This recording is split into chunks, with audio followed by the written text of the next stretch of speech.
might be live right now, brother. Let me wait till this other screen pops up first. You make that head wrap too? Yeah, that's my bandana with the ankhs all over it, yeah? Silk.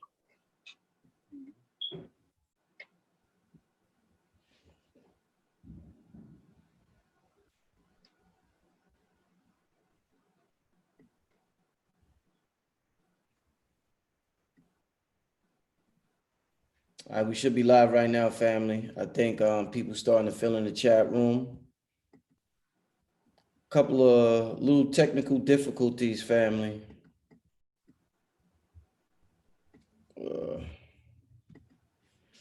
I forgot to I disabled the chat the last when we did the ancestral prayer. I disabled the chat because I didn't have time for comments. It was just straight business.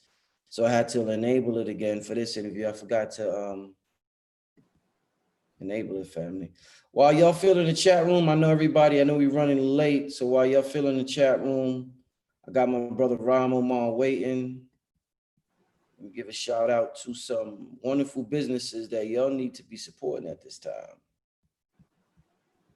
All right. Let's get started. All right. So first and foremost, shout out to Mr. G. The brother book, My Journey with Dr. Sebi, is now available as an audio book. So you could get it as an audio book. Go to the brother's website, myjourneywithdrsebi.com. Also, shout out to King Simon. He recently did an interview with Ramomar a couple of weeks ago. You can check his YouTube channel for that, King Simon Presents.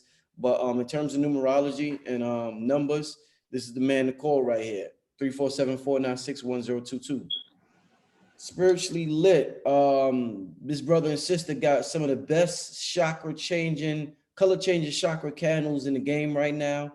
Very interesting candles. I advise everybody to hit up their website as well as hit them up on an email to get your candle magic going on, family.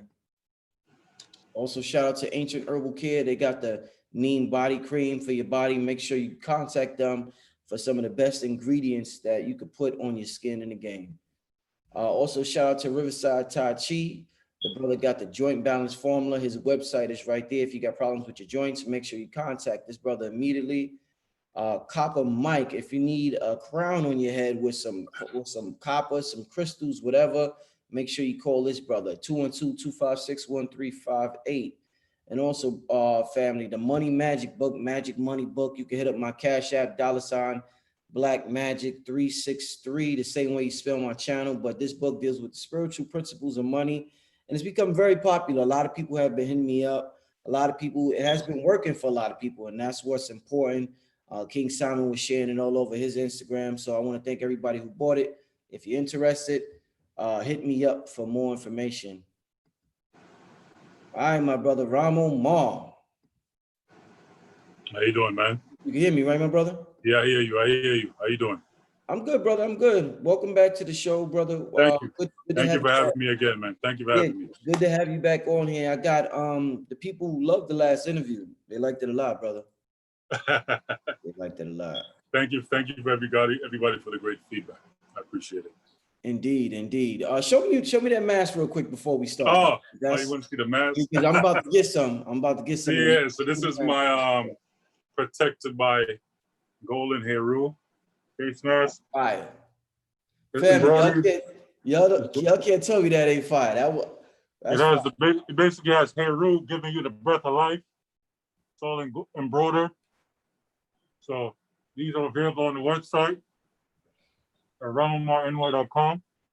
And then this is the most popular one right here. This is the protected by the wind goddess Mut.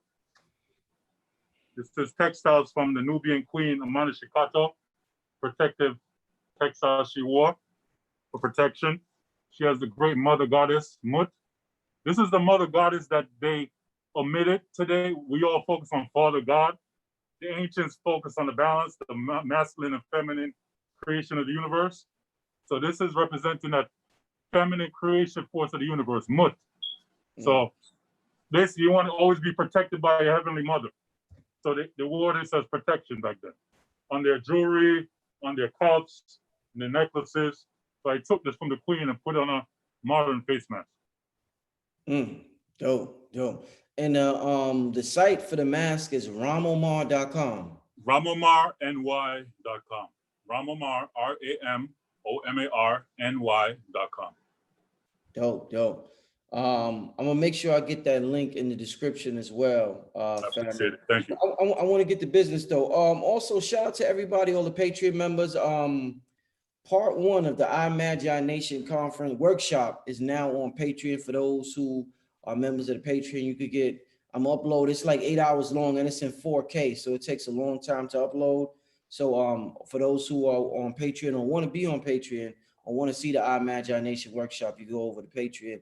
Ramomar, last time we talked, we left off, and you are dealing with this concept. When I grew up, and people talked about, fire, we associated fire with hell. Yeah, yeah, And and the last thing you wanted to do was to be a naughty boy and you burn in hell the rest of your life. yeah, That was a scare tactic that they used to scare us, to say, listen, if you're bad, you're gonna eternally burn in hell. yeah. The devil, Lucifer, is in hell eternally. You're Hmm. saying that you want to burn in the celestial heavens eternally. Yeah. So, talk to me about that. What do you mean by that burn? Because you turning it into something good. What do you mean by that, my brother? Well, I'm not turning it into something good. It's the current global structure turned it into something bad.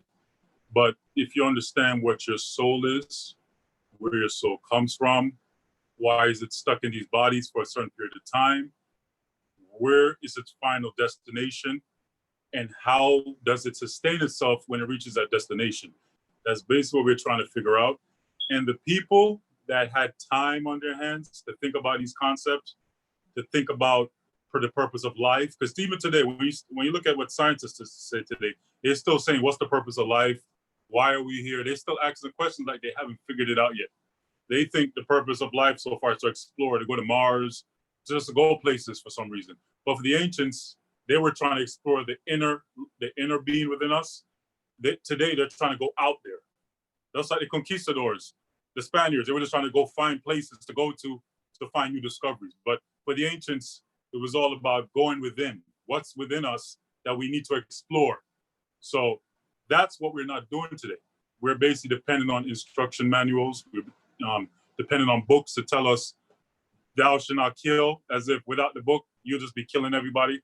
So, the ancients did an inner search and they had thousands of years to ponder on this.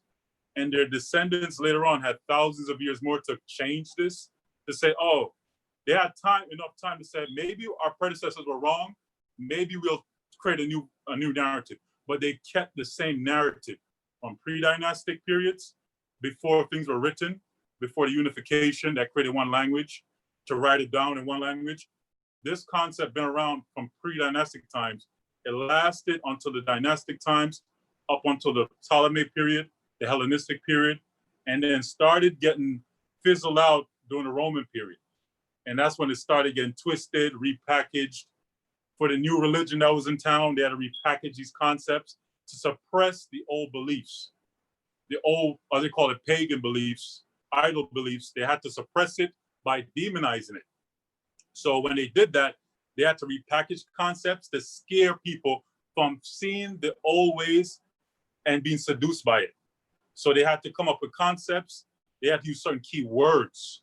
The words that people, if you don't know where the words come from, a lot of words that we use that goes back to the Latin, goes back to Arabic, goes back to Greek, goes back to Hebrew, goes back to Canaanite, Phoenician, goes back to the Medo-Netra. If you don't trace the words, because words are spells, if you don't trace where the source of these spells come from and how we're using it up to this day, and when you debunk the spell and you see where it goes back to, you become free from it. It no longer has a control over your subconscious mind.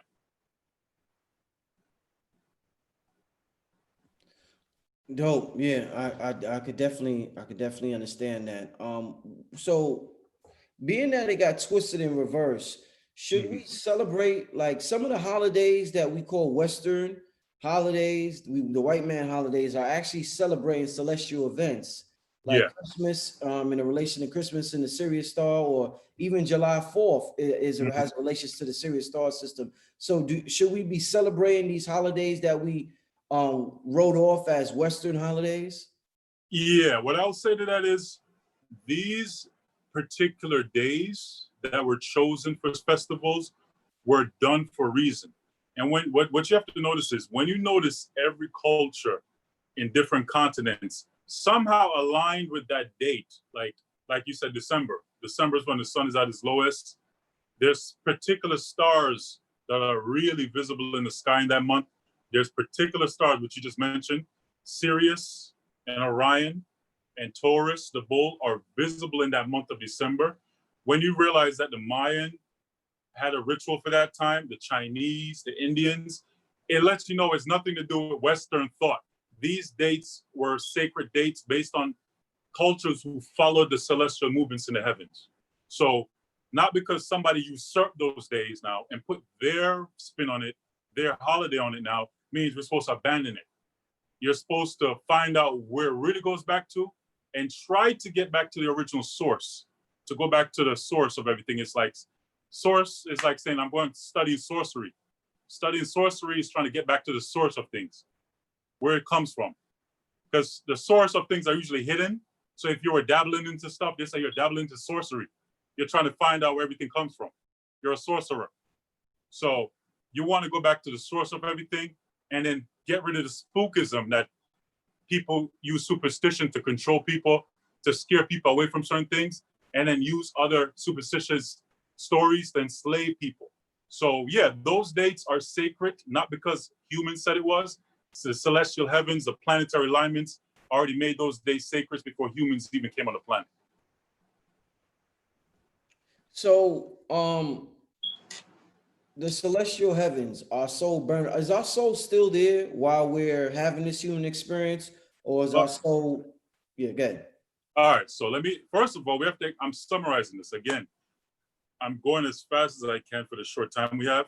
I can't show all the references. That's why I'm going to save that for future presentations where we can present this, but I'm summarizing it for the audience so they can quickly get the concept. So we have to first understand what is a soul, where does it come from? When you understand where it comes from, you understand why it's here, and you understand where it's going.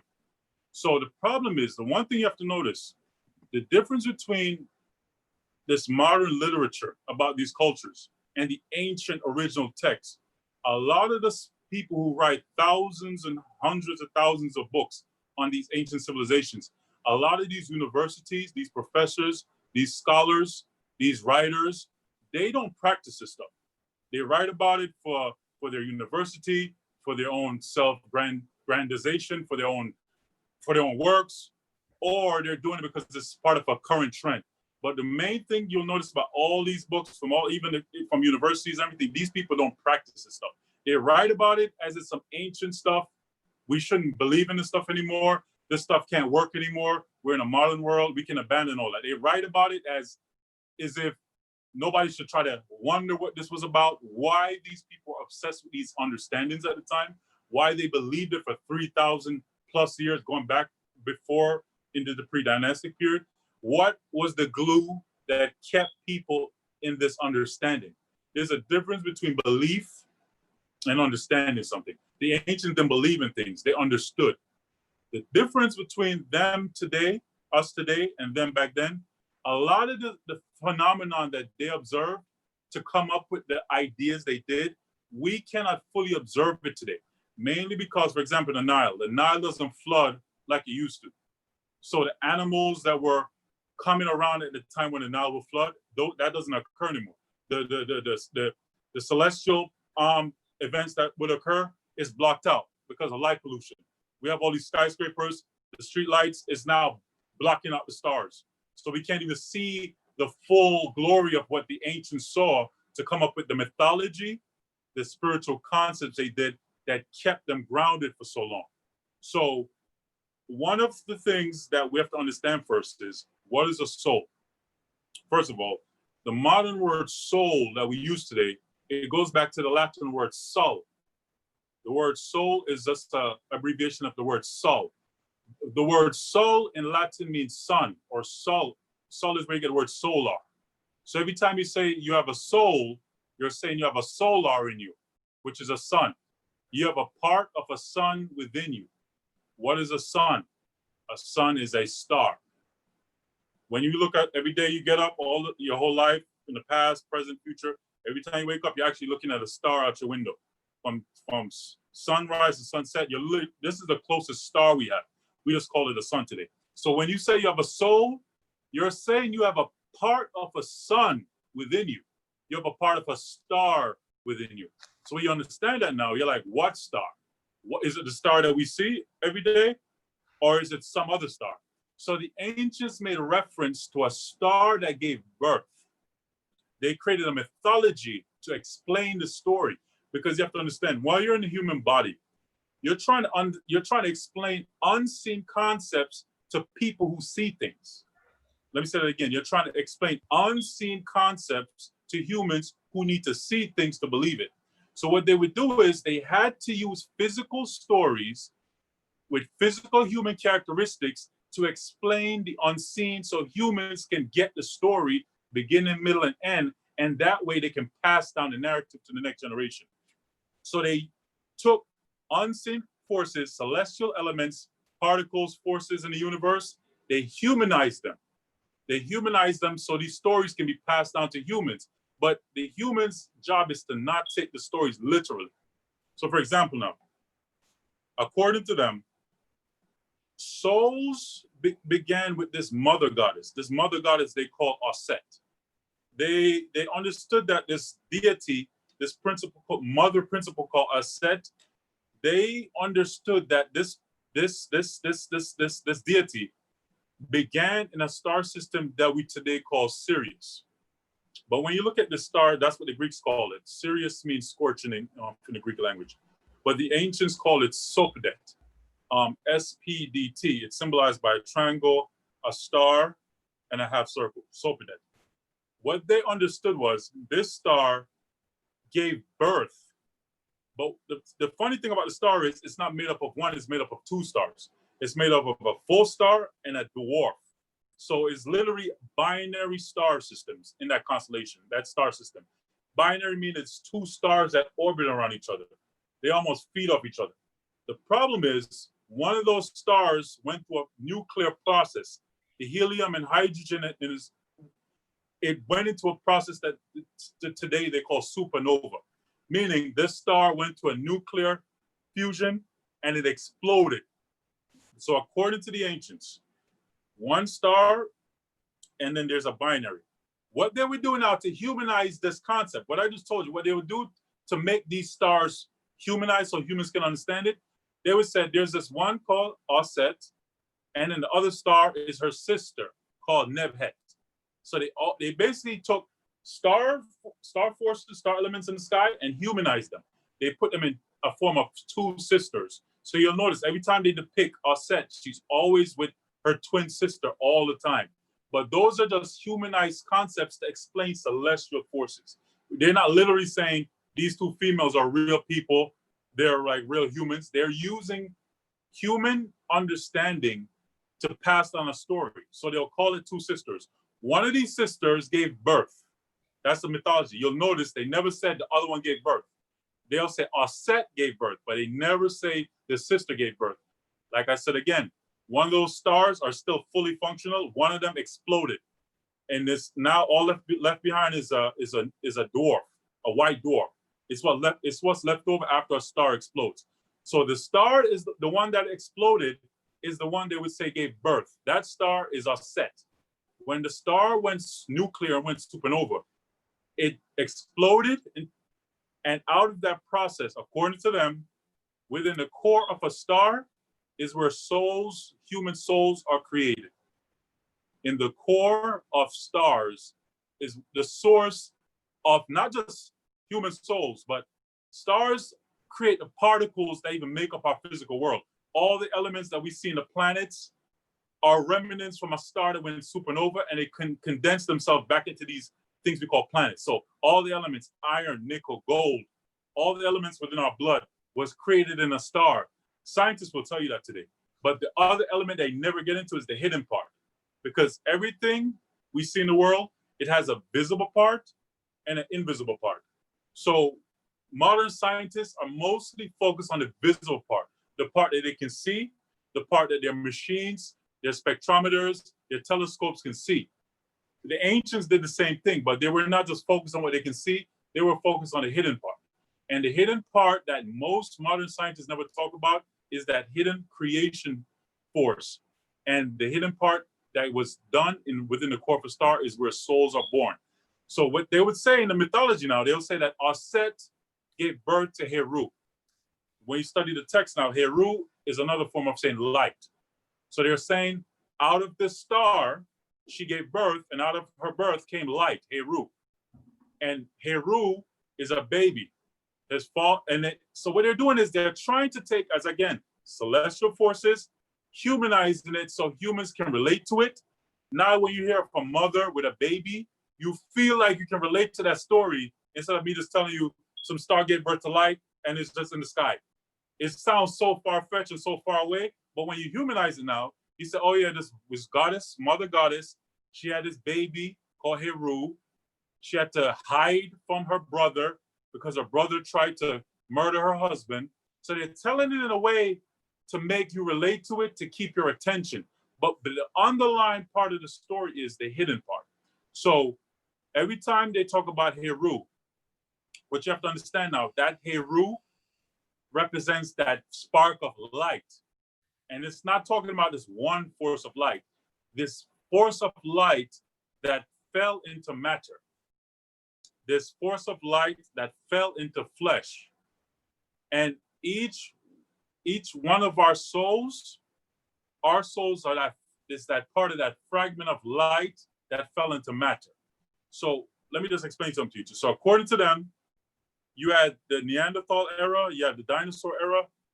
What they would say is, before we became the humans we are today, we were primitive. We were like animalistic humans. And according to them, what separated like the Neanderthal and Homo erectus from modern humans is the concept of a soul. A soul that fell from the star that exploded, fell into physical matter. And it's through the woman's uterus where the souls were able to enter into the physical world, through a uterus, through a womb. Once souls started entering bodies, it's almost like they changed the genetic structure of the human form. It basically almost put divine intelligence into a primitive animalistic human and gave them a higher purpose, a higher intelligence separated from the animals around them. So what I'm trying to say is those light beings, that soul that came from the core of a star, fell into matter and gave the human vessel a purpose. And it basically gave the human vessel a purpose to progress, to become inventful, to start thinking, to start wondering about its surroundings, to become smarter. And thousands of years go by, these human vessels start to get smart, they start to multiply, then they start to spread around the world. And as they multiply and spread around the world, more souls are being given bodies. As humans multiply, you're literally getting more light, more Herus are falling into wombs, and the earth is slowly being populated by thousands of years and multiplying with millions of souls eventually falling into matter. But the problem is, by the time all these bodies spread across the world, the features change, the hair texture change, the skin tone change, the languages change, the climate change, and they look different after a while. They don't look, even though it began in Africa, by the time these human bodies spread out and the souls start spreading out in these bodies, the features change. They don't look the same. And this is where the human species of the differentiation between races started. Most of that is, huh? Yeah, no, after you finish. No. Yeah, most of that is because the human body adapts to the climate it's in. So when you're in a forest climate, a rainforest climate, you'll notice those people are shorter. When you're in a desert climate with a lot of bushes, you'll notice in Africa they're taller. When you go into the northern climate where it's cloudy, Europe, you'll notice they're pale. When you go to Asia, where it's mountainous, a lot of hills in China and Asia, you'll notice their eyes just have a different shape. And it's basically human bodies are adapting to the environment. With that, as I said, the main instruments that bring those celestial beings that came from a star into the physical world is a woman's uterus. So when we understand that now, these souls, these light beings, Heru, are here for a particular purpose. It's here to learn of its true self. Let me say this again. Not because a soul came from a star means it just becomes a star. It has to go through a growth process. When it was just like everything in the world, it starts from a seed phase. You plant the seed, you water it, it grows. Everything in the universe needs time to grow, including souls. Souls have to go through a growth phase. The growth phases of its adolescent years take place in a physical body, in the physical world. So souls are fragments of a star that fell into matter. You talked about the races and how we spread across the earth. Do all the races come from the same star system? I wouldn't say that. I wouldn't say I can guarantee that. I wouldn't want to say I can. It does. All I would tell you is the closest star system to us is Sirius. That's why it's so bright in the sky. It's bright for a reason. It's like something wanted humans to know this. Out of the millions of stars in the sky, the universe made sure, pay attention to this one. It's going to make it extra bright for a reason to get our attention. So I would say that star in particular is like it's putting up a signal saying, look over here, look at me. And then as I said, that's what the ancients observed. They were wondering, why would that star be the brightest out of all the stars? And when you compare the mass of that star, the system, to our sun is even so tiny. Our sun is huge, but it's so tiny when you compare it to that star Sirius. So that's partly why that star system is so big. It's so bright, and we can see it from so far. It's basically trying to get our attention. It's that bright, so humans have no choice but to pay attention to it. And when you pay attention to something, eventually it's like it starts talking to you. You can't ignore it, and you're wondering about it. It starts giving you messages. It starts relaying information to you to light spectrums. So I would say that the closest star system, so there's others out there. There's other nebulas out there. There's other stars that went through the same process. But the closest one to our planetary solar system is Sirius. Family, peace to the family in the chat once again. Family's filling in the chat room. If you enjoy the chat, make sure you donate and support independent media. Go to hit up the Cash App, family, $ Black Magic 363. And what's your Cash App, Ramomar? Oh, my Cash App is $ Ramomar, RAMOMAR. Yeah, family, it's important to support Black media and talk like this. It's hard to get conversation like this anywhere in the world. So I want to appreciate the brother Ramomar for being on here, of course. My brother, what about the use of entheogens to contact beings or to contact these star systems like shrooms? Once a lot of brothers do shrooms and stuff like that, you hear like music artists or just artists in general, they say they can see how we're interconnected, and they can say how they get ideas and these inventions and everything when they engage and taking these plants. So what can you tell me about the civilization of Kemet taking entheogens to contact beings from other planets? What I'll say to that is, but first of all, we have to notice about these substances, whether it's ayahuasca, whether it's shrooms. These substances, almost what they do is it's not the substance itself. Those substances are almost like keys that unlock something within you. So when you take these substances, it's not that it's putting something in you. It's almost like when you take ayahuasca, it suppresses certain chemicals in your stomach. And then I studied a little bit. It suppresses certain functions in your body so other doors can be opened. Meaning, if your body was fully aware and fully functional, that part that you're trying to tap into would never be open. So it suppresses. It's almost like it creates a distraction over here in your body. So this part over here can sneak in and tap in, if you want to put it that way. So these substances, they're like a key that help you unlock something within yourself, within your mind. They release certain chemicals in your brain that have been in your brain. It's just that our consciousness being awake, because we have to focus on the life we're in, we have to focus on survival and environment. those chemicals, those substances, DMT is locked away in our brain. Those substances, now when you ingest them, they almost, as I said, they open a key to make that DMT get, unleashed within your brain and then start filling your bloodstream. So in Kemet, the main hallucinogen they used was this. They had a special lotus formula. The lotus was called seshen, and they had this. Today, the modern scientists, archaeologists haven't figured out the formula, but the ancients had this lotus oil combined with different ingredients that modern, as I said, they can't figure out what was it made of, what was the compound made of. But the ancients had this obsession with lotus, and they believed the lotus had some properties within it that connected them to that world that you're speaking of, that inner mind, that inner subconscious part of yourself.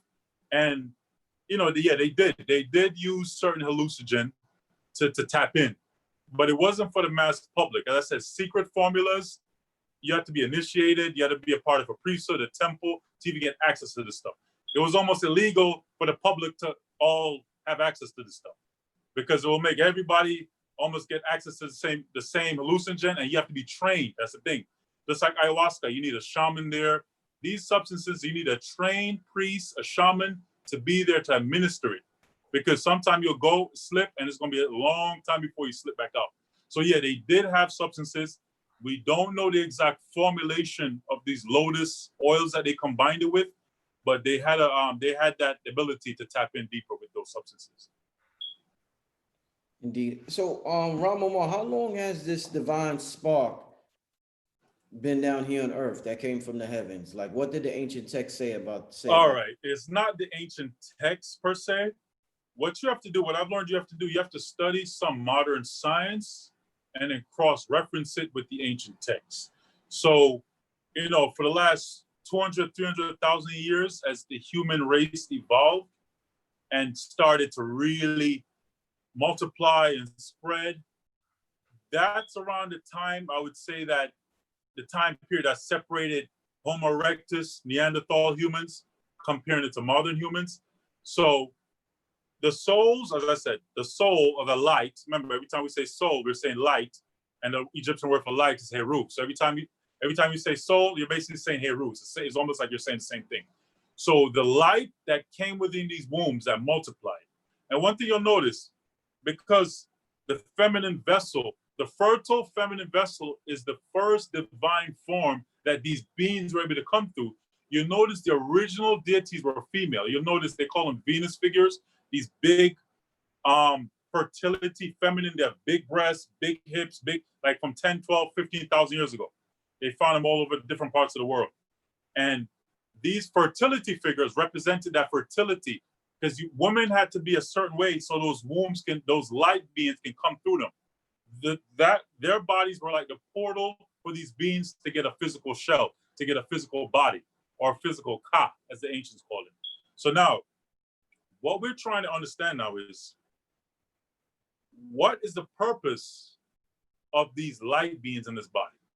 What are they here for? How long do they have to be here? The concept now is, when you understand now, I'm summarizing again, when you understand where a soul comes from, it takes millions of years for a sun to go through a process, a star to go through a process, to finally even condense its hydrogen and helium to finally explode into a supernova. It takes billions of years just to go through that. So again, if a soul comes from a star, it literally takes billions of years to cultivate souls. Now, these souls, these fragments of stars, souls that fell into bodies, they have to now go through a journey of learning of itself. It's going through a schooling. You can literally see Earth is a school. These beings fell into women's wombs to come into this physical plane to learn of itself, learn of what it wants to become. The soul is here to learn its purpose, find its way, and see what it must become. It's almost like you're looking up at these stars, you see them for your whole life, and you just see them there, and you eventually you just start wondering, why are they there? How do they get there? How can I reach them? It's almost like there's something within humans that they don't realize it. They're always reaching for something higher. It's something pulling them to it, but they don't know how to get there. They're always looking up, wondering, thinking, theorizing, and there's something calling them. There's something calling the human spirit to look up, to figure it out. And the problem is, while you're in the physical body, the lower forms, the lower animalistic nature almost blocks out the soul to get its full control of the body. Meaning, the body itself is an animal nature. The soul itself is a divine nature. They're basically combined. You have a lower nature and divine nature combined in these human vessels. And there's a conflict between your higher self and your lower self. You're constantly distracted. You're constantly trying to survive. You're constantly eating. You're constantly worried about other creatures, other people. And then you neglect doing the inner work, doing the inner searching. So there's a constant battle between your higher and lower self. When you tap into your higher self, that's when you're into higher wisdom. You're trying to find out your purpose. You're trying to find why you're here. You're trying to connect to something higher than yourself. Your lower nature, it's all about survival. It's all about eating, reproducing, survival. I want what they have. So you're basically in this constant battle between these forces while you're here, while you're in a human body. So now, the problem is, when a soul has these bodies, it has to go through this conflict, not one time. While we're here in these bodies, it takes more than one body for a soul to find itself. It took billions of years for a soul to be created, and it only has been in a body 20, 30, 40 years, 50, 60 years. That's not enough time for it to really cultivate itself. So this is where the concept of reincarnation comes from. Souls need more than one bodies to fully explore itself, fully explore its purpose. It can't live in one corner of the earth, one little area, know a few people in the area, and think it knows the full spectrum of what the life and the universe is about. You can't even learn everything in one life. No matter how much you try, you can't try to just download every information that needs to be downloaded in one life. It takes way more than one experience to really get the hang of this physical life. The problem is, every time your soul comes here, it comes into a new body, new parents, new DNA, new vessel. And once it gets these new vessels, it has no memory of what it was before. So it literally comes here, brand new baby's brain. A soul cannot download all its past lives, all its past experiences in a brand new child's skull, in a brand new child's brain. So you come here thinking this is your first life every time you're born. Every time you're born, you think this is your first time. These new parents, they name you, and you go along with that name, and then you have no recollection of anything before. But you do get it in some visions, some daydreams, some talent, some skill. So my point to that is, I'm trying to explain that a soul that took billions of years to be created, it needs more than one vessel to fully reach its highest potential while it's here in the physical world. So when you understand that now, if a soul is in a body, as I said, it's battling between its higher and lower self. If a soul is in a body, it makes a mistake. It didn't know, it didn't have enough data yet to do the right thing. It might have done something bad. You might have murdered somebody. You might have stolen from somebody. A soul does not get destroyed. Man, basically going by what today's standard is. According to the religious standard of today, if the soul or you did something wrong, you're getting punished. So supposedly, you're going to get destroyed. Something that took billions of years to create, 40, 50 years in a physical body will make it destroyed forever now, supposedly. Let me say it again. How is a force that took billions of years to create in the heart of a star gets a body, and because it didn't know enough data to do the right decisions yet, because it's in a human body, it's learning as it go along, it made a few mistakes, it's sin, it's bad. You're going to get sent to hell. So this is why I'm trying to lay these groundwork before we get to that final part about hell. A soul cannot be destroyed based on a lack of information it had in its experience in the physical plane. It took way too long time invested to create it, to destroy it for 40, 50 years in the physical meat, in the physical flesh. And this is the fear that they have certain demographic of people in. They've convinced people that your soul in this body, if you don't do what these words say, these books say, you mess up, you're going to get destroyed for eternity.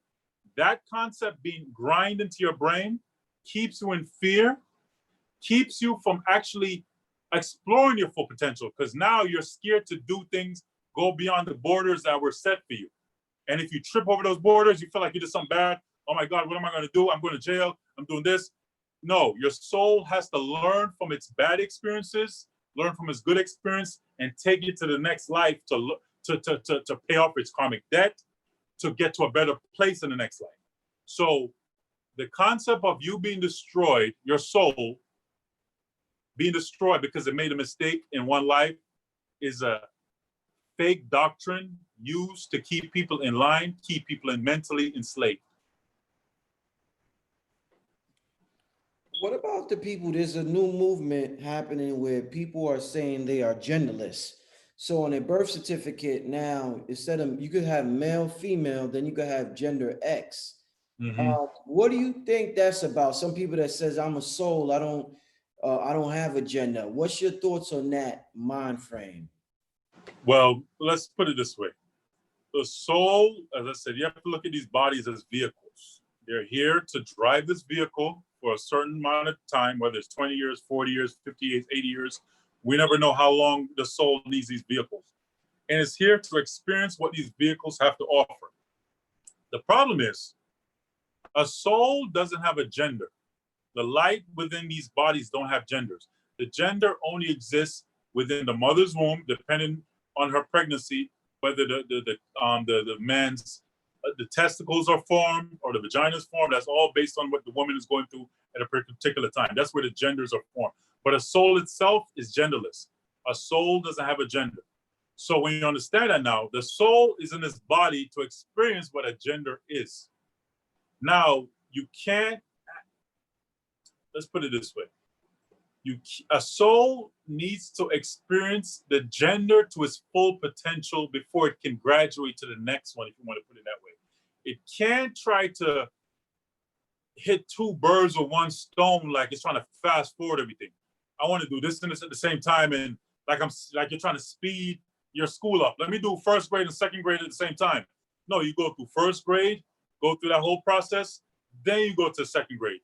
But what you just described is almost like they're trying to encourage people, oh, don't worry, guys, you can do first, second grade at the same time, and you'll graduate faster because you did both.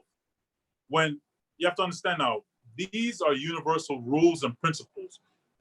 You can't tweak the laws out of nowhere. If the laws could be tweaked, the ancients would have already dabbled with that. They would have already figured out, oh, we can break these rules.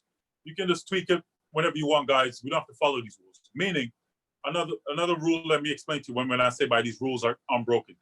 The only way for souls to get bodies is through a woman's uterus, a woman's womb. That's the rule. They have to come through a woman's vagina. They have to come through a woman's uterus. You can't create a clone and try to get a soul to jump into a clone in a lab or something. That's not how it works. The rules are it takes a female body, the female uterus, for them to get vessels to come out in 9 months and come out and have a brand new name, brand new parents. So the notion that now all of a sudden you can make these bodies just do two things at once, I would say more that it's a defect. It's like trying to drive forward and backwards at the same time. If you get what I'm saying, it's like you're trying to drive forward, but you're trying to drive back. You're trying to do two things at once.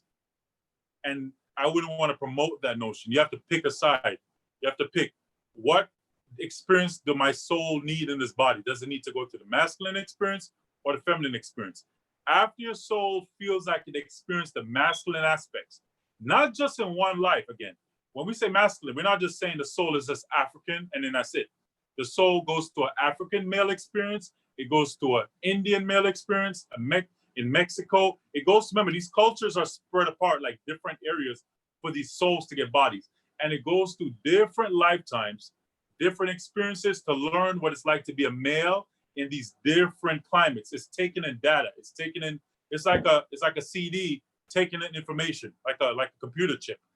And after it feels like it's fully completed its understanding of what it's like to be a male, then it now can graduate and get to the female. I can't tell you which one comes first. But after it goes to the male experiences and felt like it gathered enough information on that, it now can move on to the feminine experience. It's basically trying to balance out itself. The soul it collected data over here. Now it needs to get the data over here to balance out the scale, the ma'at of itself. It's trying to achieve that ma'at, that divine balance within our physical selves and within our spiritual selves. So it goes to now the feminine experience, what it's like to be a mother, what it's like to have children, what it's like to not be as strong as it was when it was in a male body. It was strong. Now it's kind of vulnerable. It's not as strong anymore. So the soul is experiencing this, gathering information, is gathering what it's like to be a human in multiple lenses, multiple eyes, multiple experiences while it's in the physical world. You can't try to fast forward it in one lifetime, which is what you're describing. Them saying, I want to be both now. It's like cheating in a way. It's like trying to cheat your way to do it, do two things at once. So I'm sticking to the natural laws, the natural progression of the growth of a soul, and can't confuse it. It's almost like it wants to do feminine things today, then it wants to jump over here and do masculine things tomorrow, and then the feminine stuff is neglected because it was trying to do both things. So I would say I'll stick to the natural notion that it can't really try to hit two birds with one stone almost. Why did Akhenaten have a female physique of physique? I hope I'm saying that. Okay. Yes. So let's get back to that. So we have to understand now.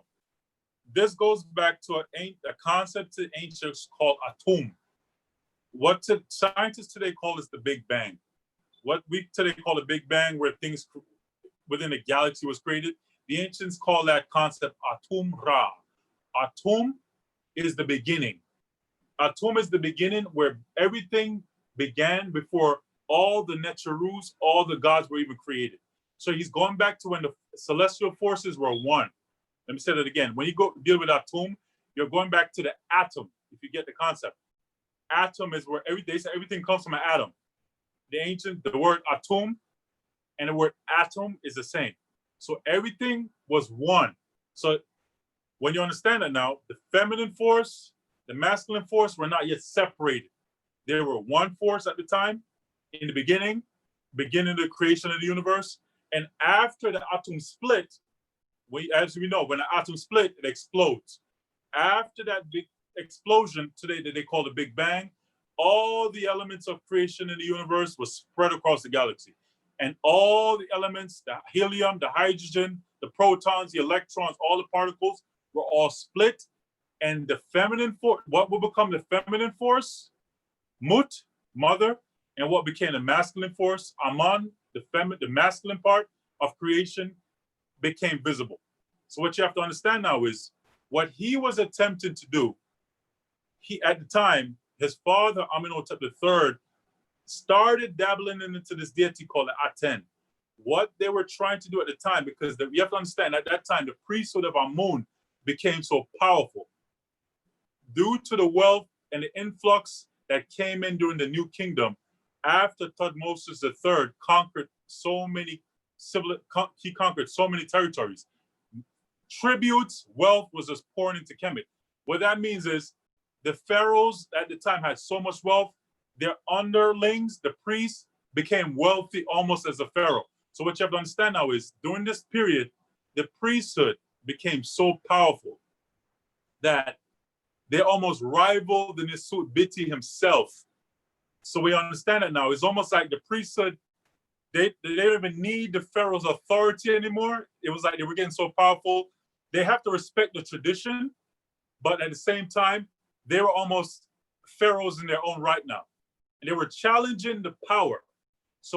And the gods that they served became wealthy through the donations they had. So if a priest became wealthy, his temple became very wealthy, his neighborhood became wealthy.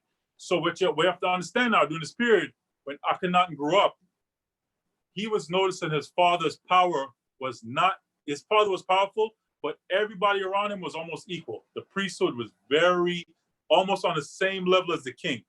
So, and that was through the power of the deities that they served. So what he was trying to do is, with the Aten, what they were doing is they were trying to go back to the beginning of that Big Bang, the Big Bang where the light of creation began. So when you look at the deity of the Aten, you'll notice it's a sun disk with rays of light. As I said, in the beginning, when things, the Big Bang, when he split the atom, the light, the flash of explosion, the light that comes from the explosion is the light of creation. That's the light that created life. So when you go back to this beginning stage, this first deity of the Aten, you're trying to say, I want to go back to the beginning before all the deities existed, especially the deities that's keeping these priests in this high position that I don't want them to be in anymore. These priests were too high and mighty. They were too wealthy. The deities they served was giving them all this power. So he wanted to bring it back to where the deities never existed in the beginning. It's almost like saying, I want to go back to the beginning of creation before all the gods created.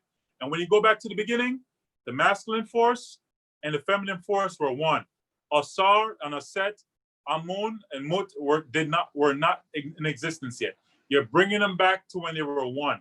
You're bringing them back to the Atum. The Atum is basically the masculine and feminine forces merged. Basically, before everything split, it was going back to the beginning. So when he did that, he's going back to the beginning, predating the creation of all the gods. So when he came into power, he basically shut down their temples because he's saying, I'm going back to the beginning where before all these gods existed. We're going back to the Aten. We're going back to the beginning of creation. So when he does that, the artwork had to be tweaked, mainly because the pharaohs were always shown as strong men, masculine.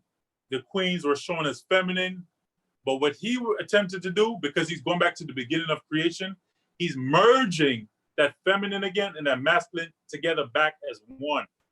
So within his art at the time, it's symbolic. It's not literal.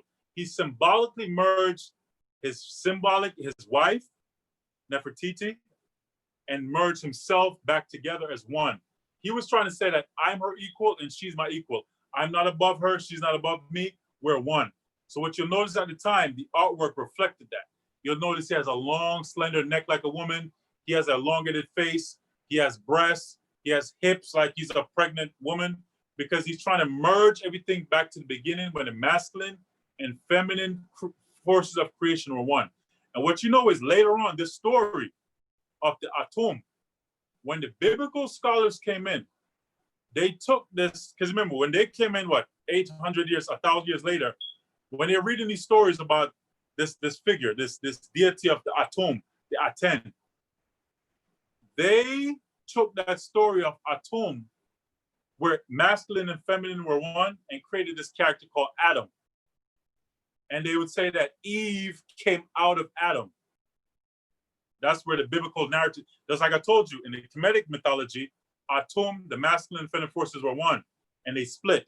So they took Atum and created this character called Adam and said that Eve came out of him. They're basically saying the masculine and feminine were one, and then Eve came out of that. She came out of his rib. They were basically saying that they split. The masculine and feminine forces split. So again, the biblical narrative followed some of the same concepts Akhenaten was trying to follow, where he was trying to get the Aten to basically go back to the beginning of the creation and going back to the celestial beginning of Atum in the galaxy, and they humanized it. So when you look at the art, you're looking at symbolic art. You're not looking at somebody who literally looked like a female with breasts, with hips. And there's one statue of him. You'll notice he has a statue where he has the pharaoh's nemes, the headdress on the top, and he has a female wig at the bottom of it. It's like a combination of male crown and female crown at the same time. That just lets you know he's combining the masculine and feminine crown at the same time. But it's symbolic, it's not literal. So you have to just understand where these deities come from, the mythology behind them, and how they were utilized at that time. When he did that, he depowered those priesthood. When he shut down their temples, he basically put them out of business. They became very upset and vindictive. They were trying to get rid of him after that. Him, his wife, his offspring, they were just trying to get rid of them for good, which they eventually, one by one, they just disappeared from the records, they would say. Akhenaten disappeared, and Nefertiti disappeared. Then his son, Tutankhamun or Tutankhaten, he came about, restored the old traditions with an older figure, and then after that restoration, he coincidentally died and got buried. So when we understand the intrigue at that time, it was just a consequence of him trying to divulge or get rid of the power of other people that were almost as on the same level as the king himself at the time, which was a priesthood of Amun. So that whole episode was a result of that. And people can't take this stuff literally. It's not literally a hermaphrodite, or he's trying to be a female, or he wished he was a female. Even Nefertiti, there's release of Nefertiti smiting enemies. That was reserved for men. But during his reign, he gave the queen the authority to also smite enemies. That's again, he's trying to say that she's equal to me. What I do, she can do. What she do, I can do. So when you understand that concept, it's basically a symbolic gesture. It's nothing to take literally. You told me something way back in the day about the soul or the son of Akhenaten reincarnating as somebody else. I don't know if you want to get into that or you want to save that for. No, I'll probably save that. I'll save that. What okay. I would want to get into now is explaining how, as I said, I'm quickly summarizing these concepts. Mm-hmm. What I want to say now is, what we have to understand now is, it's so hard trying to explain this stuff so quick for the audience, because you're dealing with thousands of years of information and you're trying to condense it into a pill so they can swallow it real quick. I've been studying this stuff for 13 years consistently now. 13 years consistently. And I'm trying to condense it. So what you have to understand now is, while your soul is here, while your light is here, your Heru is in his body, you're trying to eventually find an exit point. You're trying to get to the point where your soul no longer needs this body. How does it know it no longer needs to be here? How does it know it can finally graduate from school? What's the graduation like? What's the trigger to let it know it's finally out of here? It's out of here for good. It no longer needs these vessels. So now, this is the concept now where this whole hell comes from. So you have to understand now, the ancients, the graduation ceremony that they were obsessed with, they were trying to get back to their higher self. So once a soul feels completed, it's trying to get back to its higher self. The higher self, the ancients call this Asa. Let me say that again. This higher part of each individual human, each individual soul, they named it. They named it Asa, which the Greeks call Osiris. So these souls are trying to cultivate itself to reach back to its higher self. It's stuck into this lower form and it wants to get back to its higher celestial form. So now, what you understand now is, for a soul to graduate, it has to finally meet its Asa. It has to meet its higher self. So what the ancients would do is that they created mythology. Again, remember, they're taking unseen spiritual concept and they have to tell it in a human story so humans can understand it. But the problem is, you don't want to take it literally. So when you read these texts, you read the stories, you don't want to take it literally, like Asa was really a man, he was green, or he was black, or he was gold. You're trying to take universal principles and trying to make it human, when being in a human body is such a limited experience. You don't want the deities to be human either. The deities of the universe can't be a human. Humans are so flawed.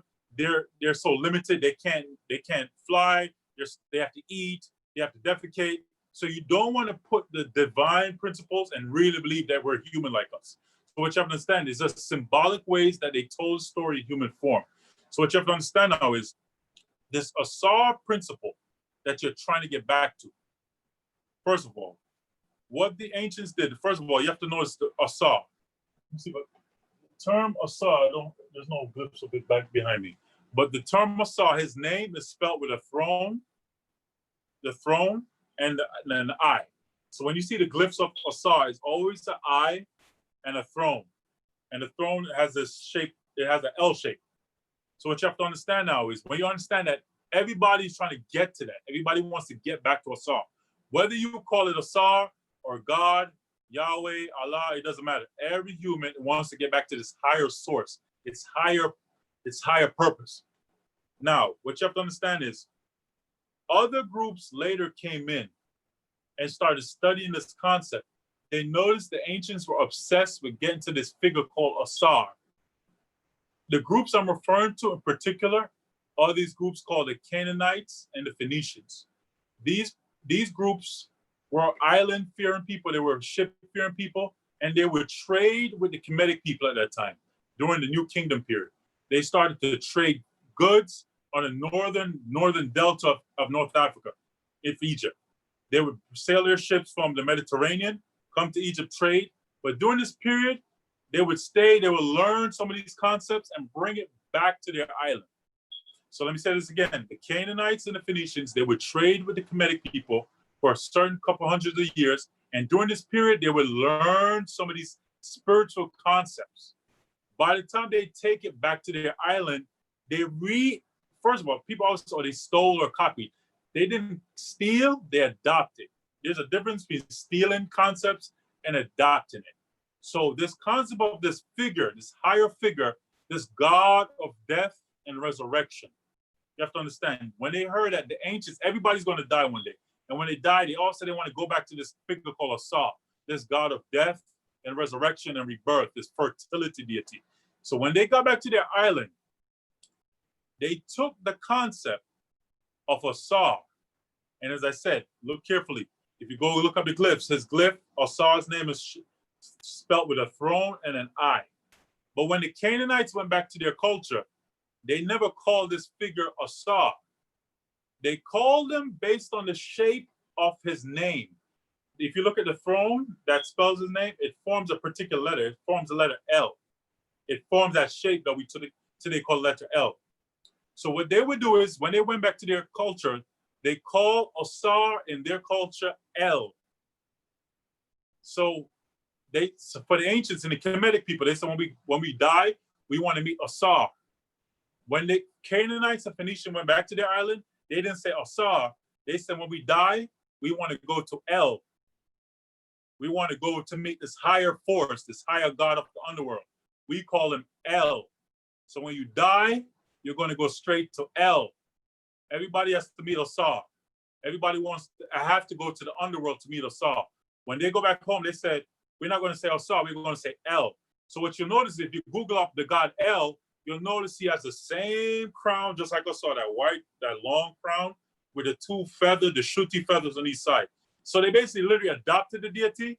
They kept the attributes. They kept the crown of Asar, but they just changed up the outfit. They create the god sitting on the same square base as Asar, the same throne as Asar, but they didn't call him Asar. They called him El. So when you understand that now, El is this fertility deity in the Canaanite Phoenician culture. And the next thing you have to understand, the Canaanite Phoenicians, they studied the Kemetic language. By the time they studied the Medo-Nutch and brought it back to their culture, they would take the hieratic, the Pneumatic script, and break it down simpler. The Canaanite and Phoenician eventually gave us the letters, what we call the alphabet today.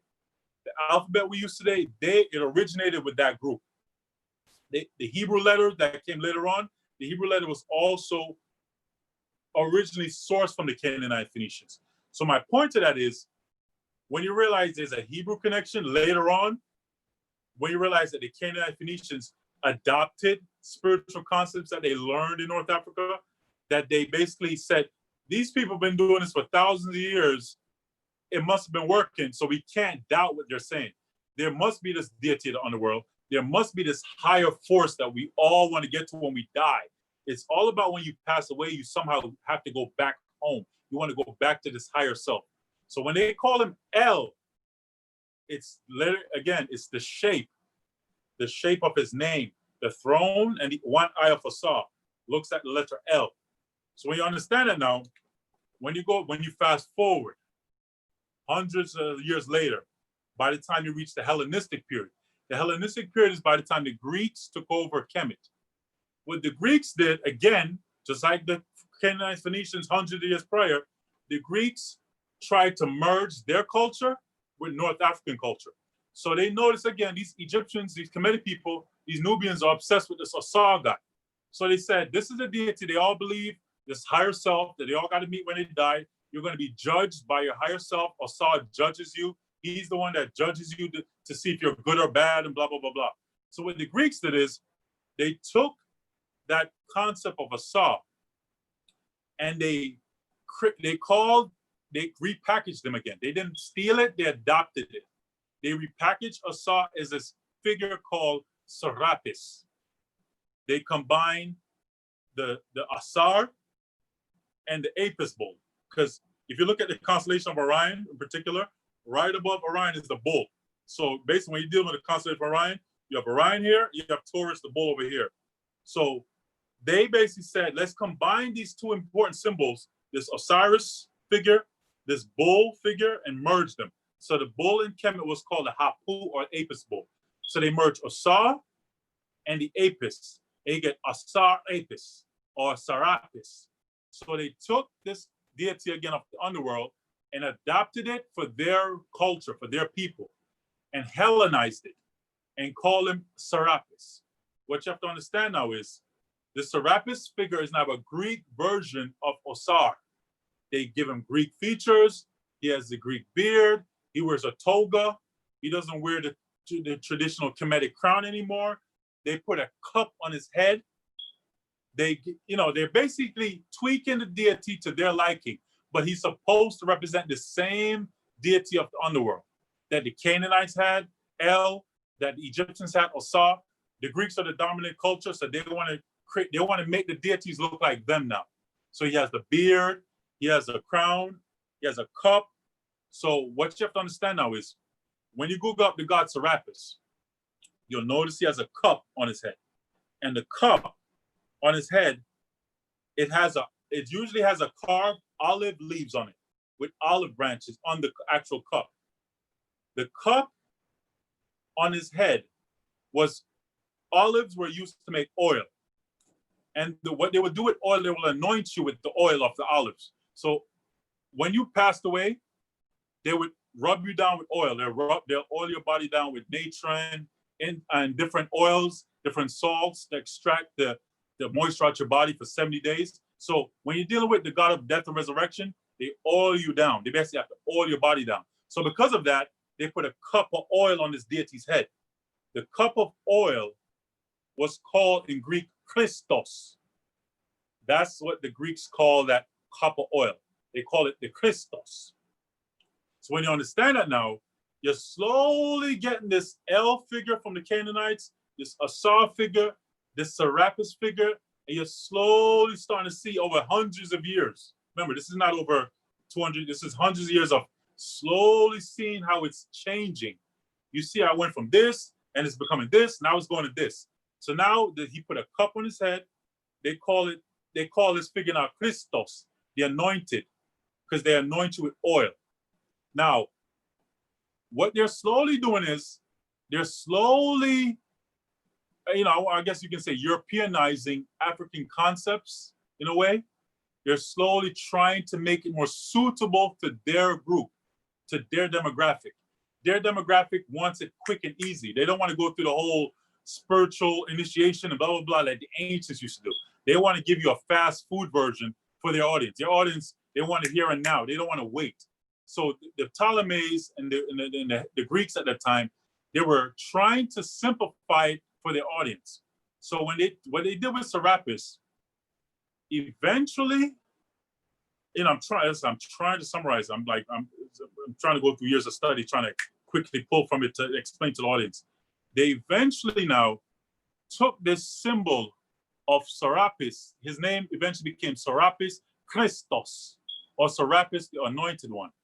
By the time the Hebrews came into the scene, they saw this god of Serapis, this god of death and resurrection and fertility that the Greeks adopted. In their language, Christos became Messiah. Messiah, the same anointed of the cup on his head, the Hebrews would call it Messiah. Messiah basically means the Messiah. What we today call Messiah, the Hebrews call Messiah. Messiah basically means the anointed one in Hebrew, just like Christos in the Greek language meant anointed. So now you see a Hebrew group coming into it. First you had the Canaanites, Phoenicians, they adopted it into El. Then now the Greeks Hellenized them, called him Serapis, Christos. Now the Hebrews came on the scene. Now he's called Messiah. He's a Messiah now. So you're seeing how different cultures adapt. We can't say they stole the idea. It works. It worked for 3,000 years. They're like, if it worked for 3,000 years, we can tweak it a bit, but we have to tweak it to our liking. Each group want to tweak the deities to their liking. They want the deities to look like them. So when the Hebrews came on the scene and started adopting this now, this Messiah, this Christos figure. Now, this is the figure you're supposed to see when you die. Remember, Asar is a deity that we all supposed to go. Asar is our higher self. It's the deity we're supposed to see when we die. What they were trying to do now, by the time the Hebrews came in, and eventually the people who started following this cult, they started calling themselves the followers of Christos, the followers of this resurrective deity, this fertility deity. You started hearing these groups, they start popping up. They believe in the true Messiah. They believe in the true Christos. And it's like you have these mobs of people. There's one movie that shows you this. I recommend everybody go on iTunes. There's one movie that shows you the transition. There's a movie came out in 2012 or 11 called Agora, Agora. This movie shows you literally the transition between the pagan African culture and showing you when the Greeks took over and the Hebrews came in, and you see them fighting. The movie literally shows you how the Hebrews will start to vandalize ancient statues of ancient gods. They said, let's get rid of these pagan beliefs, and they're like destroying the ancient artifacts. They're trying to suppress the original belief, the original culture, because they want to follow the true Messiah. They're like, let's get rid of idols. Let's get rid of these animal worshiping, and let's follow the true and one Messiah. And then other groups are saying, let's follow the true Christos. So you have mobs of people preaching on the streets back in the Hellenistic period, like missionaries before religion was even formed. You see them preaching. They have people gathering around listening to them. This Messiah figure is going to come back. He's going to judge us, and we should follow him, follow the righteous way. And people are like, yeah, this stuff sounds good. And you just get a mob of people starting to just listen to this. It's easy now. You don't have to go through initiations and rituals like the ancients had. They're giving you this fast food McDonald's version, like just believe and follow us. You can get there. Just join our group. When you get thousands of people getting fast food, easy access, you can really get a big group eventually. And you can start really pushing some muscle. You get 5, 10, 20,000 people in your group. You can really overthrow some stuff now. So when you watch that movie Agora, you'll see how the people that eventually became Christians from Christos started to overthrow the old beliefs. They were trying to suppress it. And when they did that, they almost were getting rid of the source information. When they're telling you don't look at that animal worshiping stuff, get over that stupid pagan stuff, they're almost telling you don't look into the source of anything, just follow what we're saying. They're vilifying the source information so you don't look back at it. So you'll notice after that, they made sure the culture become a villainous culture. Idol worshippers, pharaohs were enslavers. You don't want to follow these dictators. They were enslaving people and forcing them to do forced labor. They're basically trying to vilify the culture, so you don't even want to look back into it. So my point now is, I was just showing you, summarizing how they took Asar. Asar became El in the Canaanite religion. By the time the Greeks came, they turned Asar into Serapis Christos. By the time the Hebrews came on the scene, they called that same deity the Messiah. And you're basically seeing over 1,000-year period how different groups adopted from one concept and repackaged it into their own version. So what you have to understand now is, eventually, the same deity became Latinized. By the time the Roman domination came in, the same deity became Latinized. So what they would do is now, what they understood from the ancient beliefs, they understood that souls eventually light up into these celestial beings. If you look at the pyramid text, the oldest religious text in the world, pharaohs, according to their understanding, our souls, once it's cultivated, once it reaches a point they call ma'acheru, true of voice, it truly knows itself, it's justified. It ascends back to the celestial sphere and ignites back into a star from which it came. Basically, after your soul is completed its physical human journey, it goes to this ancestral journey phase in the spirit world. After it completes its ancestral journey, according to the pyramid text from the Old Kingdom, the oldest religious text, according to those texts, the Nisut, the king, Unas, his soul is going to join back into the celestial sphere and ignite into a star. So according to their beliefs, souls eventually become stars. So you're like, where? According to them, souls become stars in the kingdom of Asar. The kingdom of Asar is located where? According to them, the kingdom of Asar was located into a constellation they call, like, as we said, Sirius is where the souls were born. For now, that's where souls began. That's where star system where souls began. But the end journey now, they're saying, ends into another star system. The star system they call Sa'u, what we today call Orion. The word Orion that we use today is derived from the Greeks Oranos. So every time you say Orion, you're saying Oranos. Oranos in Greek means heaven. So every time you say you're going to Oranos, you're basically saying I'm going to heaven. Every time you say I'm going to Orion or Oranos in Greek, that means heaven. So for you to get to this heavenly sphere, you have to go back to the stars. What is significant about Orion? Orion is our closest star stellar nursery. It's the closest place to our planet, our solar system, where stars are born. So all the pharaohs wanted their souls to go back to that fertile region in the sky they call Sa, Oranos, to be reborn, their souls to be reborn as a star. Basically, they're saying they want their souls to ignite and start to burn and shine for eternity. So according to them, not according to me, according to them, human souls, when they complete their physical schooling, physical journeys in these bodies, these genders, these different races, they eventually want to go back to become a star. And what does a star do? A star is a form of light. Remember, we already said from the beginning, our souls came from a star. It's a fragment of a star, it's a light.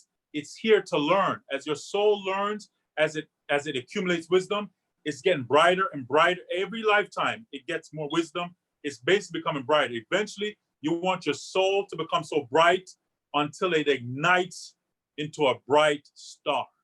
And I'm just summarizing the beliefs. So according to them, when you look up in the sky, you're not looking at as random balls of helium, hydrogen. It's based, according to them, these are ancestors whose souls ascended and ignited into star, looking back down on us. Our goal is to join them. We're trying to now figure out if they got there, if this is true, if human souls became stars, how can we get our souls to join the ancestors, if you get the concept? So what they did now is they took the concept of a soul burning. They said, so you're trying to tell us our soul is going to burn forever as a star? So when you have people who are, the heat of the sun burns them, and you're telling them this, they're like, why would I want to burn? You know, they're questioning this now. They're like, why would I? Because we're not talking about your body. Your body, we're all going to feel heat. We're talking about the inner being, the inner light. They were questioning, why would we want, like some of the audience watching this now, they'll be like, why would I want to burn? It's the same thing the people thousands of years ago who were questioning this were saying. So what they did is, again, they villainized these beliefs again. They said, you don't want to burn. You don't want your soul to go to the underworld and burn. You don't want your soul to go to hell and burn. They're telling you don't want that when you actually should. It's the end game. Your soul came from a star, the core of a star, and it eventually has to go back to where it came and become a star. It has to burn. But they're flipping it. They're trying to scare humans away from going to where they need to go. You need your soul to burn. When you say, I'm going to go to heaven, what do you see in the sky? Stars. What are they doing? They're burning. They're there creating plasma. They're basically in the celestial heavens burning for millions of years. So when you understand it now, what they did is when they Latinized this concept, they said you don't want to burn, you don't want to go to inferno. When the Romans came in, they call this concept inferno. Inferno is saying you don't want to go to inferno to burn. Basically saying hell. So they took the concept of hell from El, and then now when it became Latinized, they call it inferno. You don't want to end up in inferno, do you? So they're telling you don't want to burn, do you? They're scaring, you can see this transit, they're slowly scaring people away from this concept of burning, and then put people in fear. They slowly are putting humans in fear. Humans are now questioning what they want to do. This book will tell you how to live now. Stay away from inferno. Stay away from the burning. You don't want to burn. And then they're turning these positive attributes into negative. You don't want to go to L, do you? You don't want to go down to the underworld and go burn in L. You will burn forever in L. According to the ancient pagan beliefs, according to these pagan animal worshipers, they believe they're going to go to this L and burn, and you don't want to do that. So they're telling you, don't follow us ancient mumbo jumbo people. Follow our books. Our books will tell you the right way to live, the right way to go. And this is the doctrine that the one God, not all the mega fake gods from the past, this one God tell us what to do now. And you should follow this doctrine. So that's basically what they've done in a nutshell. They've made sure they scare people. By the time the term L became English, it became hell today. So I'm just trying to summarize how you see the words slowly change. So now in English, the term L now became hell. So now today they said you're going to go straight to hell and burn forever if you do some bad stuff. You're going to get destroyed in hell. And look what the key word is. You're going to burn for eternity. They're telling you don't want to burn for eternity. When your soul, when you look up in the sky, all the stars are burning for eternity. So why wouldn't you want your soul to burn it for eternity with your ancestors? Wow, brother, that was a amazing summary that you gave in a short amount of time, brother. Wow, that was amazing, man. I'm trying to summarize it, man. Yeah, that was a great job, brother. That was definitely a great job. Family, make sure you support this man. Show them your mask one more time, my brother. Oh yeah, man. This is my Heru, the same Heru, the light Heru. This is my popular mask. It's protected by golden Heru. It has the symbol of the Ankh. So Heru is giving the breath of life. Because right now they're saying we need masks when you go into a store. So I designed my mask with ancient protective emblems that the ancients would have worn. But I said, let me put it on a protective mask. So you can get these masks right now on my website at ramomarny.com. ramomarny.com? Yeah. Okay, yeah. Make you sure you can follow my Instagram at Ramomar_NY. RAMOMAR_NY. Indeed. I want to take one more question from the people. You do mind taking one more question, Yeah, my brother? Sure. Yeah, let me take one more question. Family, make sure you hit the Cash App as well. I got I think one person sent me something. So I know this is a good talk tonight, y'all, family. Don't do Brother Richard Ramomar like that. Make sure y'all hit one of us up. I know y'all enjoyed this conversation, but yeah, make sure you support the brother website, Cash App, whatever. Give me a question, family, before we get out of here.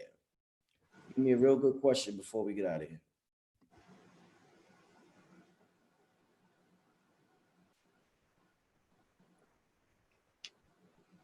Yeah, while we wait on that question, let's see if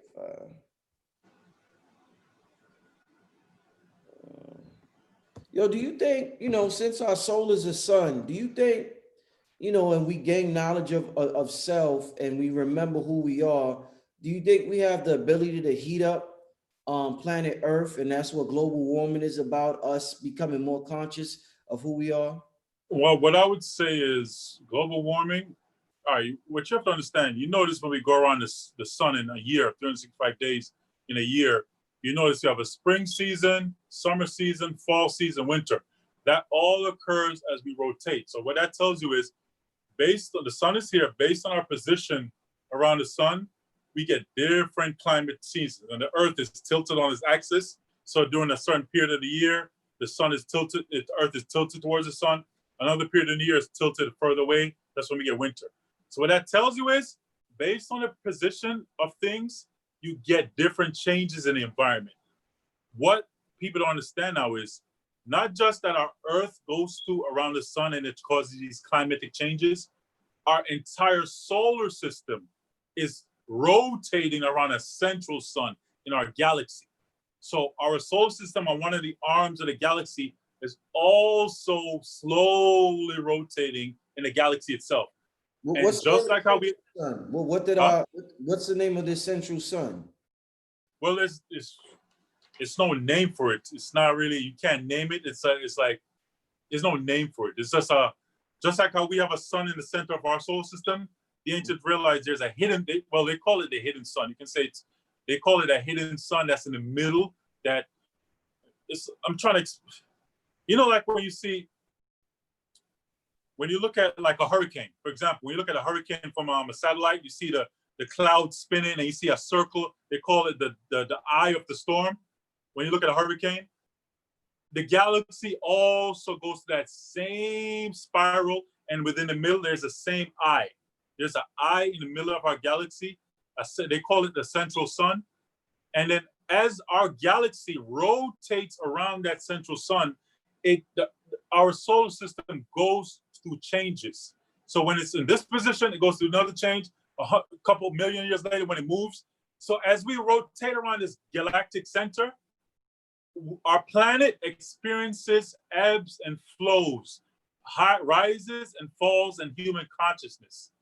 It's like, just like how we get our little changes on the planet every year, summer, fall, winter, spring repeats. As we rotate around the galaxy, our planet itself, the galaxy, the solar system we're in, all the planets go through a seasonal change as slowly happens. It's like a fingernail. You don't see it happening, but it's happening. So this global warming phenomenon, it's a part of that seasonal transition, meaning this global warming happened thousands of years ago before humans even invented the oil, the gas that they're blaming it on today. Dinosaurs were here when the climate changed. Neanderthals experienced climate change. New York was once under a glacier. New York was literally on a glacier couple miles high. Then the whole of Manhattan was covered with ice sheet. And then it receded back to the northern part. So these climate phenomena are part of cycles of the planet, the solar system. But what they're trying to do is they're trying to blame it on humans now. Like, we are the reason the climate is changing when it's been done that thousands of years, hundreds of thousands, millions of years through different cycles before we even got here. So we shouldn't fall for, it's our fault, we're the reason this is happening. It's them trying to get more control over people by blaming it on them so they can pass laws to restrict certain companies. Certain companies have to, it's just a way of control again. So I would say that phenomenon of climate change is more of a celestial phenomenon. It's always happened before we're here, and it will happen when we're gone. Indeed, my brother. Our last question, this one is from the chat, my brother. What role does mythology play in 2020? As again, people are believing if they do something, they're going to burn in hell, they're going to get destroyed. One mistake, one thing, that's mythology. If anybody who takes that doctrine and believes that, oh, I messed up, I'm going to get destroyed forever, they're telling you your short life of 20 years, 40 years, 80 years, which is such a short time compared to the galaxy and the universe. Your short time here, messing up one time, you're going to cost you millions of years of burning in hell. How is a 40, 50, 60-year human experience going to give you more time burning than while you were here in the physical world? You get what I'm saying? How is a short life here going to get you millions of years of burning in hell? If you understand that. So that's another form of mythology. So we're still under mythology. People are still being indoctrinated by mythology. All I'm trying to explain to the audience is you want to go back to the original concept to get over the fear. That fear holds you back. It holds you back from tapping into your full potential. This fear of death, this fear of you only live once, you better do everything now or else I have no other chance to do this. That's another fear that certain groups have put into people, and it makes people do irrational things. It makes people think they have to get everything now, they have to steal it, do whatever they have to do now because it's the only chance. Those concepts, that's another form of mythology. You only live once. So we're all indoctrinated by mythology, whether it's ancient or modern. So what you want to do is you want to diffuse it and not live in fear of it. You want to understand it. You want to understand the mythology. is you can't believe in it. There's nothing to believe in. Understanding something and believing it is two different things. Once you understand it and it makes sense to you, you basically, the fear of it does not possess you anymore. So you want to understand the mythology, understand the concept, so you can control it and not let it control you. This is a powerful discussion, my brother. I want to thank you once again for coming on. And once again, before we leave, one more time, for those who are coming in late or they didn't write it down or whatever, give them your website and all your information, my brother. Website is www.ramomarny.com, RAMOMARNY.com. And the Instagram is Ramomar_NY.